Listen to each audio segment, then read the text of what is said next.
A culture of health fosters growth that ensures economic opportunities for all by prioritizing affordability, accessibility, and a voice for residents. These prize winners are keeping community at the heart of community development.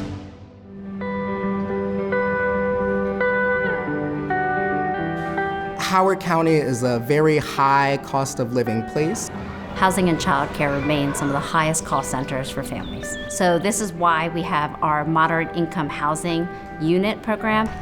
People not only are able to own a home, but able to do it in a dignified way, and no one in the neighborhood knows which one is the MIH unit.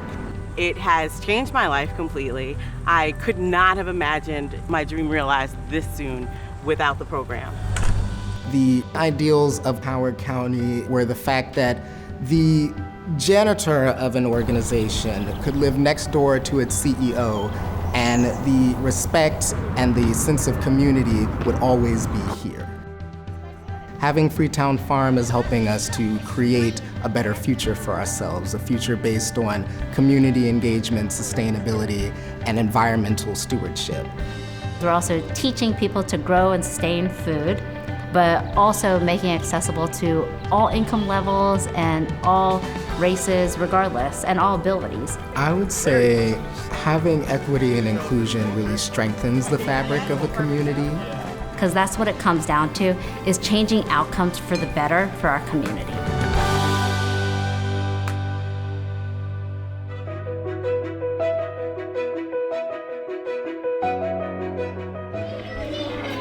Good job. We created the Addison Early Childhood Collaborative because we know from the research that early intervention matters.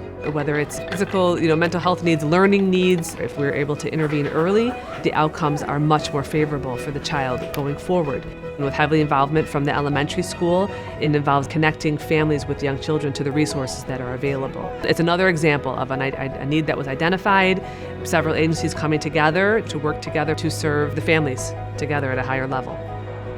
From a learning standpoint as well, as much intervention that can happen prior to the student entering kindergarten. We know just in vocabulary development that the outcomes are that much higher.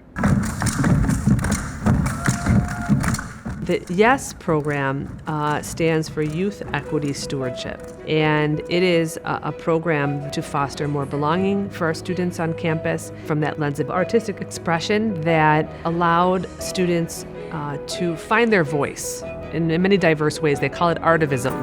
Now there's a limit to the sky. That's what somebody told her. It is a very emotional experience for them. We have a lot of students that, through this process, are accessing things in their backgrounds and in their story, that maybe have been painful, and so they just respond in a way where they kind of surround the student in an effort to comfort them, but also to say, you know what, I'm with you. If you're hurting, I'm hurting. We're together in this.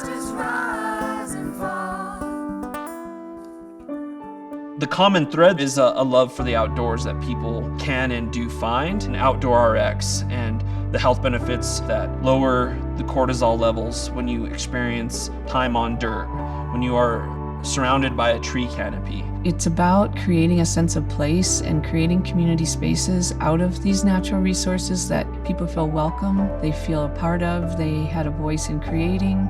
The mission of the Local Foods Coalition is to foster an equitable local food system that restores the health of the people, the community, the economy, and the ecosystem. When something is community-driven, some of the value-added benefits are that it creates more jobs. It attracts more businesses to want to be a part of the community. All these collaborations work to keep people's dignity intact and help them achieve some sense of control. Yo soy un agricultor desde la edad de los 3 años. Cuando empecé con mi padre a ayudarlo a producir, ahora le doy gracias a él porque aprendí a trabajar lo que ahora me hace fuerte a mí en este lugar del Río Grande. Este es un lugar de oportunidades, es un lugar que tiene las puertas abiertas para todas aquellas personas que quieran venir a producir aquí. One of the things that we dreamed about when all of this first got started is to get some of these dilapidated houses torn down. We applied for the Blight Elimination Grant, And we got that blight elimination grant, and we got about another 20 of the houses down. The neighbors saw the houses, and they began to express hope.